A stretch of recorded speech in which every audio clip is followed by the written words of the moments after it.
여호사밧 왕에 관한 이야기지만 그 안에 하나님께서 베푸시는 은혜가 보일 수 있기를 바랍니다. 우리가 함께 읽은 말씀 보면 여호사밧의 나라가 태평하지만 그것은 여호사밧 때문이 아니라 하나님 때문이다라고 말합니다. 30절 말씀에 보면 이는 그의 하나님이 사방에서 그들에게 평강을 주셨습니다. 하나님께서 평강을 주셨기에 그들이 평강할 수 있습니다. 또한 전쟁을 하러 갔는데 적군과 한 번도 싸워보지 않고 전쟁에 이기는 것 하나님의 은혜입니다. 결코 은혜 없이는 그들이 살 수 없었음을 보면서 우리도 하나님의 은혜 아니면 살 수 없습니다 라고 고백하는 이 시간 되시기를 바랍니다. 아람 연합군과 전쟁하기 위해 나아갔던 여호사밧이 발견한 것은 군대가 아니라 시체였습니다. 그런데 한번 보십시오. 시체들 사이에서 그들의 물건을 탈취하는데 재물과 의복과 보물이 많이 있었다라고 말합니다. 전쟁에 나오는 군사들인데 그 군인들이 가지고 온 것이 재물이요, 의복이요, 보물입니다. 그것도 하나님의 은혜입니다. 우리는 매 순간 하나님의 은혜 없이는 살 수 없습니다. 여호사밧이 그랬습니다. 여호사밧을 보면서 그가 여호와 보시기에 정직하게 행하였다. 그가 우상 숭배를 하지 않았고 우상들을 다 제거하였다. 이런 기록이 있습니다만은 그것 때문에 하나님께서 여호사밧에게 은혜를 베푸신 것이 아니고 하나님께서 여호사밧을 불쌍히 여겨서 그에게 은혜를 베푸신 것입니다. 여호와 하나님께서 여호사밧과 함께 하셨고 그를 강대하게 하셨던 것, 그것은 은혜입니다. 그가 북이스라엘의 아합 왕과 인척 관계를 이루죠. 자기 아들 여호람을 아합의 딸인 이세벨과 결혼을 시킵니다. 하나님이 보시기에 악한 왕이었던 아합 왕과 그렇게 연합하여 인척을 이루었지만 그가 살아남은 것, 아합과 함께 전쟁에 나갔지만 아합은 그곳에서 죽고 여호사밧은 살아서 돌아온 것, 이 모든 것은 여호사밧의 행위에 있지 않고 하나님의 은혜에 있었다라는 말씀입니다. 우리는 여호사밧을 통해서 그에게 베푸신 하나님의 은혜를 보아야 하고 오늘 우리가 읽은 말씀 가운데 전쟁을 하지만 손 하나 대지 않고 이기는 것과 전쟁에 나오는 군인들이 재물과 보물을 가져와서 여호사밧과 그의 군대에게 주는 것을 보면서 또한 사방의 모든 나라에게 두렵게 함으로 여호사밧으로 하여금 평안 가운데 머물게 하였던 하나님의 일하심을 보고 하나님이 그에게 은혜를 베푸셔서 그가 이렇게 살 수 있었구나라고 고백하는 것이요. 또한 우리 삶을 보면서 내가 오늘 나된 것은, 내가 이렇게 하나님 앞에 나와 예배할 수 있는 것은, 내가 그나마 하나님의 이름을 부를 수 있는 것은 하나님의 은혜입니다라고 고백하는 것입니다. 바닷물 속에 많은 물고기가 있지만 그 물고기 살이 짜지 않는 것, 우리가 그걸 통해서 배워야 될 교훈이 있습니다. 우리가 이 세상에 아합과 같은 사람들과 어울려 살지만 그 속에서 그들처럼 변해가지 않고 우리를 지켜내는 것은 하나님의 은혜이요. 또한 우리가 이 세상에서 우리 자신을 그렇게 계속해서 지켜가야 할 줄로 압니다. 또한 이 여호사밧 왕의 일대기를 속에서 우리는 성도의 삶을 봅니다. 여호사밧 왕이 만나는 어려움과 그 만난 어려움을 극복해가는 모습 속에서 마땅히 성도가 이렇게 살아야 되는구나 하는 것을 배우게 된다는 것입니다. 유다 땅을 침공한 암몬과 모압의 연합군, 그 앞에 여호사밧의 모습은 어떠합니까?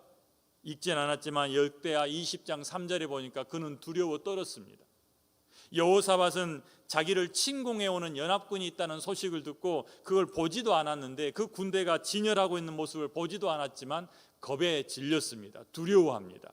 그런데 그 두려움 앞에서 그가 한 행동은 하나님 앞에 나아가 기도하는 것이었습니다.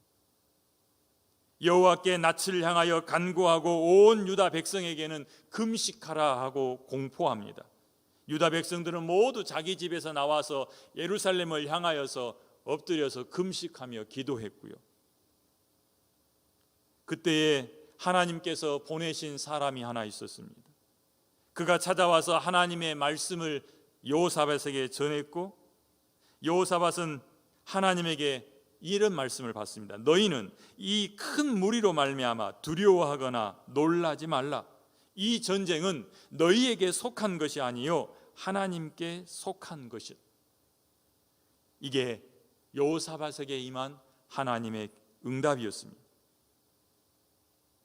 그래서 그들은 하나님으로부터 또 이런 말씀을 받죠. 백성들은 싸울 것이 없다. 너희들은 싸울 것이 없다. 이 전쟁은 너희가 아니라 내게 속한 것이다. 실제로 여호사밧이 전쟁에 군대를 이끌고 나가긴 하지만 나가면서 하는 일이 있습니다. 20절 말씀 보니까 그들이 예루살렘 주민들에게 말하죠. 내 말을 들을지어다. 너희는 하나님 여호와를 신뢰하라. 그리하면 견고하게 설 것이고 그의 선지자들을 신뢰하라. 그리하면 형통하리라. 그리고 나서 백성들과 함께 조직한 것이 찬양대였습니다. 군대 앞에 찬양대를 세우고 나아가는데 그들의 찬양이 울려 퍼지기 시작할 때에 하나님께서 오셔서 모압과 암몬의 연합군을 공격하십니다. 우리가 여기서 발견해야 될 게 있습니다. 하나님의 백성이지만 예수 그리스도 안에 있지만 우리가 두려워할 일은 우리 앞에 늘 나타난다는 것입니다. 그런데 여호사밧이 했던 것처럼 그런 두려움 앞에 떨고 다른 것을 찾는 게 아니라 여호와 하나님께 낯을 돌려서 여호와 하나님의 은혜를 구하는 모습, 그것이 바로 성도가 갖추어야 될 믿음의 모습이라는 것이죠. 여호사밧이 두려운 일을 만났지만 하나님께 향하여 낯을 구하고 하나님의 도우심을 구하고 하나님밖에 없습니다라고 기도할 때에 하나님께서는 자기 사람을 보내어서 하나님의 뜻을 전달하십니다. 그리고 실제 맞닥뜨렸을 때에 하나님이 일하시는 거죠. 이것이 우리에게 보여지는 성도의 삶의 모습입니다. 성도 앞에 많은 어려움들이 있고 성도로 하여금 두려워하겠지만 여러분 앞에 어려움이 나타나고 그때마다 여러분들은 그 일로 인하여 마음 졸이고 무서워하겠지만 그때 우리가 해야 할 일은 사람을 찾는 거나 다른 방법을 찾는 것이 아니라 여호와 하나님을 향하여 낯을 구하고 하나님이 도우셔야 합니다라고 하나님 앞에 엎드려야 하는 거죠. 그때에 하나님께서 자기 사람을 보내어 우리에게 응답하십니다. 하나님께서 우리에게 보내시는 기도 응답의 모습인 다르게 나타날 수 있겠지요. 그러나 공통적으로 이렇게 나타납니다. 먼저는 하나님이 보내신 사람이 나타납니다. 하나님이 보낸 사람이 우리에게 나타나서 우리를 도우실 거라는 얘기입니다. 그리고 우리가 처해 있는 환경에 변화가 일어납니다. 여호사밧이 나가서 발견한 것은 쓰러져 있는 시체들 뿐이었습니다. 이처럼 하나님께서 행하시는 일은 환경을 바꾸심으로써 나타난다는 것입니다. 성령 하나님이 우리 가운데 평강을 주시고 성령 하나님이 우리에게 보내시는 사람이 나타나고 하나님께서 일하시는 환경의 변화가 바로 하나님이 우리에게 보내시는 기도 응답의 결과라는 것입니다. 이 세 가지가 우리 가운데 나타날 때 우리는 기뻐해야 합니다. 하나님이 내 기도를 들으셨구나. 위급한 상황이지만 기도함으로 내 마음에 평강이 찾아오는 것, 이거 성령 하나님이 일하시는 것입니다. 우연 같지만 누군가가 찾아와서 나를 돕기 시작하는 것, 이거 하나님이 내게 보내시는 사람입니다. 전혀 변하지 않을 것 같았던 환경이 바뀌기 시작하면 이거 하나님이 내 기도에 응답하시는 것이라는 말씀입니다. 이 세 가지가 여러분 가운데 나타나거든 이게 하나님이 내게서 일하시는구나, 하나님의 일하심이라는 겁니다. 자, 다시 한번 정리해 보지요. 성도의 삶은 어떻습니까? 두려움이 없는 삶이 아니라 어려움을 만나는 삶입니다. 그러나 성도의 삶은 그 가운데서 여호와의 낯을 구하는 기도의 삶으로 바뀌어야 할 것이요, 하나님이 보내시는 돕는 사람으로 인하여서 기뻐하고 감사하는 것이라는 말씀입니다. 여러분 주위에, 여러분의 삶 가운데 이렇게 성도의 삶이 있는지 보시고 날마다 이런 성도의 삶이 일어나는 은혜가 있기를 바랍니다. 여호사밧을 통해서 한 가지 더 봐야 할 게 있습니다. 여호사밧은 그는 35세에 왕이 되어서 25년 동안 다스리다가 죽습니다. 그의 일생을 하나님께서 하나님의 사람, 하나님의 아들 예후를 통해서 정리를 하는데, 그 정리하는 것 가운데 도드라지게 나타나는 게 하나 있습니다. 그게 뭐냐면 32절과 33절입니다. 여호사밧이 그의 아버지 아사의 길로 가지는 않았지만 여호와 보시기에 정직하게 행하였으나 산당은 철거하지 않았더라. 이제 보여지는 것은 뭐냐면 여호사밧이 보여주는 약점입니다. 정리하지 않는 모습이죠. 그가 여호와 하나님 보시기에 정직하게 행하였지만 정리하지 못한 것이 하나 있는데, 산당은 정리하지를 못했습니다. 그가 두 번에 걸쳐서 종교개혁을 일으킵니다. 그가 왕이 되니 3년째 된 때부터 온 유다 땅에 성경을 가르치도록 선생님들을 파견합니다. 또 하나님의 아들 예후를 통해서 하나님께서 너 참 잘했다, 네가 아합과 연합한 것은 잘못한 것이지만 그래도 잘한 일이 하나 있는데 우상들을 제거한 일이다, 이 말을 듣고 너무 좋아서 브엘셀바에서부터 에브라임 산지까지 모든 우상들을 다시 한번 정리를 합니다. 그런데 한 가지 빠뜨린 게 있는데 산당들은 빠뜨렸다는 거죠. 그래서 성경이 이렇게 기록하고 있죠. 유다 왕 여호사밧이 이렇게 산당을 철거하지 않으므로 백성들이 여전히 마음을 하나님께 두지 않고 우상들에게 두었더라. 이건 여호사밧이 잘못한 것 첫 번째 일입니다.